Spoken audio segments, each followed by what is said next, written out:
Hi everyone, this is Take from BigHeadTaco.com coming to you here from Vancouver, and if we just pan to the left and right, this is Admiral Seymour Elementary School in Strathcona, one of the older elementary schools built in 1901 I think, but we're in one of the oldest communities in Vancouver. So I love it down here, it's quiet on a Sunday evening, and I'm here to show you a couple of cameras. This is kind of a quick camera review.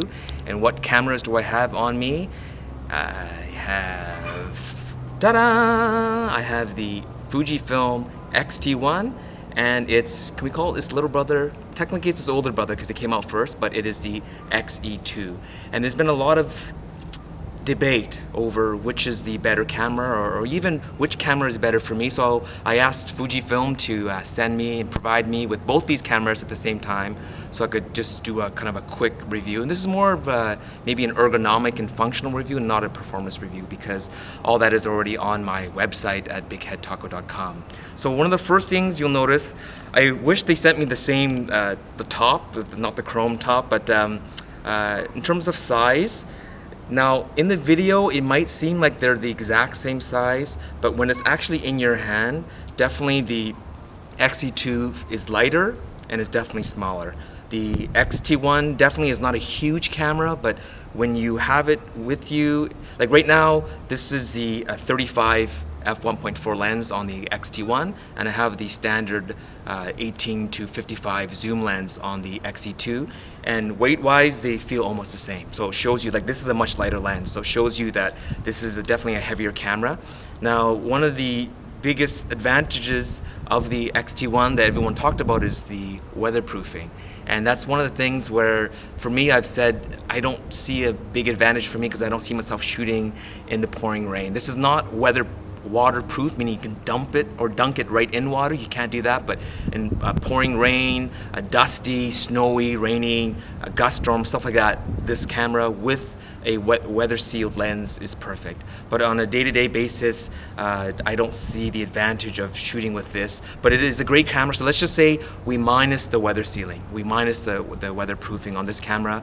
Comparing these two cameras, still there's some advantages and disadvantages for both. The advantage, I'm going to put this camera down for a second.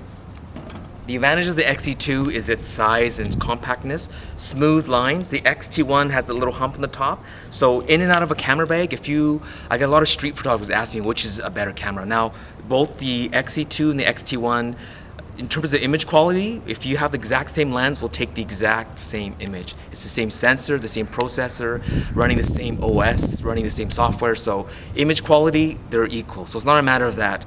Autofocus will be definitely faster on the X-T1, as well as a better EVF. So we'll talk about that with the X-T1, but we'll talk about the advantages of this. It's really its compactness. It's small size, easy to take in and out of your camera bag.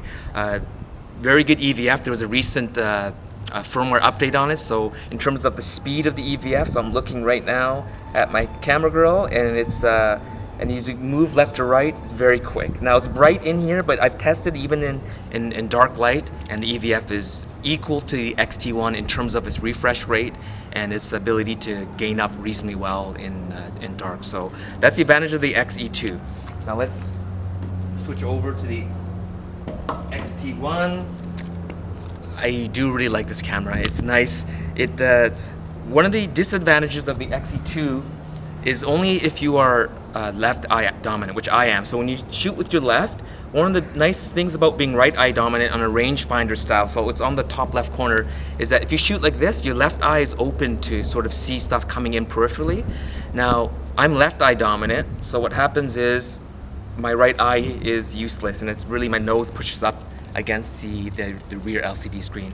Now, the advantage of the X-T1 is it has this bit of a hump, so either if you're right eye dominant, so again your left eye, you can pan a little bit to the right, but mostly to your left.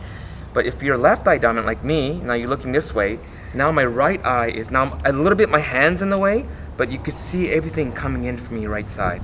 So there is the advantage of the little hump on the top. As well, now some people will either like it or hate it. I like it. There's a locking mechanism on the top, so when you're in A mode, it's locked in there. You have to push the button. Now once you're in, now you're free to move around until you click back into A, and as well as the ISO.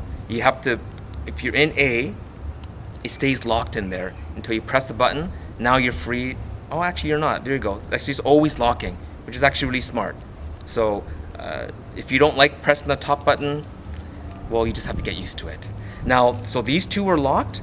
The bottom half, where you have on the left side the drive control, bracketing, high speed shooting, single speed, and then the extra modes there, and the panoramic goes all down here. This tends to move a bit. I've mentioned this in my review, in my written review. Always make sure you're in S. I like to shoot in S mode, but it tends to kind of move around a bit. This on this side here for the exposure, if it's spot, multi, or center weighted average, this one seems to not move as much. And then on both the X-E2 and the X-T1, plus or minus 3. I still think it should be plus or minus 4. These ones, it's nice and tight. The older ones, the X Pro 1 and the X-E1, tend to shift a bit too easily. This one is nice and tight, so I like that. The on and off switch is actually tighter on this. You actually have to give it a bit of a grip to turn it on and off. This one's a little bit looser, but again, the advantage for this one, it actually has a threaded shutter release. So if you like to do it the old school way with long exposures, this one is better because you can just thread it in. I understand why they don't have it on this, because of the weather sealing. They have to kind of plug it up, but I think they could have put one of these and then give you a little cap if you wanted to. But there is the smartphone controller, the wireless controller for this, so you can sort of bypass the old school way of using a cable release. So another advantage to the X-T1, which I didn't think I would find useful, is this flippy, turny, articulating screen. So this, if you shoot with it down this way and you're shooting, it actually feels like you're shooting with an old, like a Rolleiflex or Yashica Flex, twin lens reflex, or even a Hasselblad or any kind of the older medium format camera. So you can kind of shoot down low, and if you're shooting up high, like if you're shooting straight up, instead of having to, having to shoot up like this way, which I do sometimes, or you just sort of guess, shoot it, and then you take a peek, you could just go like this, and you can shoot up, or you can shoot up over your head and keep it straight, and then you can tilt it down. So I didn't think I would like it that much.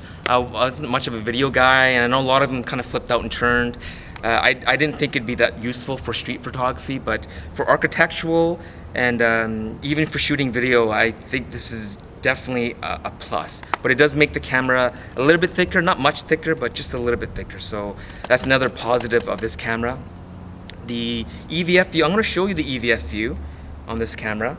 I'm going to just come around here. Let's just make sure this is in working order. Okay, so I'm going to come around here. Now, Fuji claims that this is let me just see here. Fuji claims this is the largest screen ever on any camera, including optical or digital. And you can see that there's so much room in here that they even have a little section to the right where you can actually use for, I'm going to just try to do it here. It might be a bit tricky, but you can actually manually focus. You can manually focus. It's so much space. So that is a big advantage if you like to manually focus. On other cameras like the X-E2 and other brands, when you manually focus, it typically zooms in and you have to focus and then tap the shutter and then it zooms back out and you can see your full view. With this camera, there's no need to. You can continually see your angle of view and have a little box just for manual focusing. Now, I don't know if Fuji is the only brand that does it. I think maybe a Sony might do it or not. You'll have to comment down below to correct me if I'm wrong, but that split screen is very good if you need to do critical focusing. Now, as a street photographer, I do scale focusing, and so critical focusing is not that important to me with the style of photography I do, but for those that need it, it's wonderful. And that comes to another point is, if you look at this camera with a lens that has the aperture settings, everything is laid out for you. You can see your aperture as you have it hanging off your neck here. You can look down, you can see your aperture, you can see your shutter speed, you can see your exposure compensation, and you can see your shutter speed. And that's all before even turning on the camera. And that is, it's almost like shooting with a Leica where you could see all your settings before you turn the camera on. So that's a huge advantage for someone who's very keenly aware of the lighting situation. So you look outside, you think ISO 1, you say to yourself, ISO 400, f8, and you know you'll be at 1/500th of a second, and then you're ready to roll. So that's a great advantage for people that really understand lighting and how it works in EV levels. Negatives. What are we going to talk about negatives? Well, there is one negative that I've complained about quite a bit about this camera, and I understand why it's there, is that the buttons are very, the buttons are very flush to the body, and they're very small. So especially this four-way controller, you almost have to use your nails to press the buttons, and even then, sometimes you mispress. Now the reason for this, obviously, is because of the weather sealing. Everything has to be tight, so that explains why this is tight. It's nice and tight. All these dials, everything is tight, and that's a good thing. But these buttons are there's very little movement in these buttons, and there's a custom button in the front here as well. But this four-way controller, man alive, it is a struggle to use. Now, I wish the X-T1 had the same button feel as the X-E2. The X-E2 is beautiful. Other than all these buttons being on the far left side, I don't like that. I like the one-hand control. But this four-way controller is very easy, and these buttons are easy to find blind even when you're shooting. This one here, you know what? It's easy to mix these two buttons up here. This one is something that's hard to hit, and unless you're really used to pressing that front button, again, it's easy to miss. So it'd be nice. My dream would be if Fuji came out with an X-T1 non-weather seal, or come up with an X-E2 weather seal if you need the weather sealing but you want a bit more of a compact size. So that's sort of a quick overview. I'm going to have a more detailed review on my blog, but those sort of a quick comparison between these two cameras. There's a huge price difference. The last time I checked, I think it was a $400 price difference between the X-T1 and the X-E2. So if you're going to get the exact same picture, faster autofocus, better EVF, but other than that, performance-wise, image quality-wise, exactly the same, and you're going to pay $400 more. So, you know, it's if it's up to me, I would own both. I could only keep one.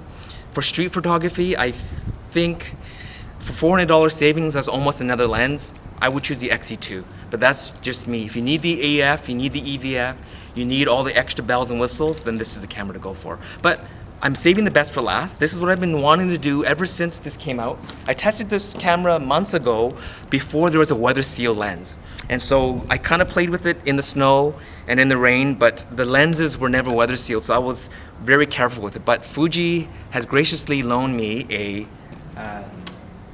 weatherproof, weather seal lens, and it is the new 18-135. I haven't fully reviewed it in terms of image quality. It is a huge honking lens, but it definitely is weather sealed. So let's do a little fun thing here. I've been wanting to do this, is pour water. So you make sure that you either have the flash on here, the provided flash, or you put that little cap on there. And I have a big bottle of water. So what we're gonna do, this is a little bit scary because I don't like putting water on anything electronic or anything that I love, and we're also going to leave it turned on here. So Fuji, if this breaks, it's actually your fault because you claim that it's weather sealed, so I don't feel like I have any liability. This is a wonderfully built lens. It's nice and big and heavy. The range is amazing. It's optically image stabilized, beautiful lens, but we're going to pour some water on it, all right? So this is sort of like the end off this video. So here we go. We're going to turn it on. Which way should we face it? Should we face it this way so you can see? So let's face it this way, and let's just pour water all over this camera. All right, and let's pour it this way. Let's pour it from the front. Oh, also make sure that rubber gasket is closed as well, and make sure the door is closed. This door, if it's left open, you think the camera should turn off, it actually doesn't turn off, so make sure that's closed, that the gasket is there. So here we go, we're pouring water all over it. It's just scary doing this. I'm too scared to even zoom it while it's wet, so I won't go that far. So it's quite drenched, as you can tell, and as you can see, the camera is fine. Autofocus is fine, everything works perfectly. Let's just check the EVF. EVF is fine. Nothing is malfunctioning. So this camera does as it's supposed to do. Now I can't wait till they come up with weather sealed prime lenses. So this lens is a great lens if you travel, but for street photography, it's a little bit too big. This is the perfect size. This is a 35-1.4. If they can come out with a 35 f2 weather sealed, or 23, or 16 or 18 weather sealed, that would be perfect for the X-T1. And for those that need it, it'd be great. But with this one here, if you're in the jungle or if you're traveling the world and you just want one lens, this is a great one lens to have, and then maybe one prime. But as you can see, again, this weather sealing works perfect. So that's it for my sort of a quick comparison between the X-T1 and the X-E2. Both are great cameras. I would buy either, or I would receive it for free from Fuji. Either one I'd be happy with, but each has its different strengths and weaknesses. So thank you very much for watching. Look for more YouTube videos, subscribe. I'll put it maybe up top here, and wait for the next video. Thank you very much, and happy shooting. Click, click.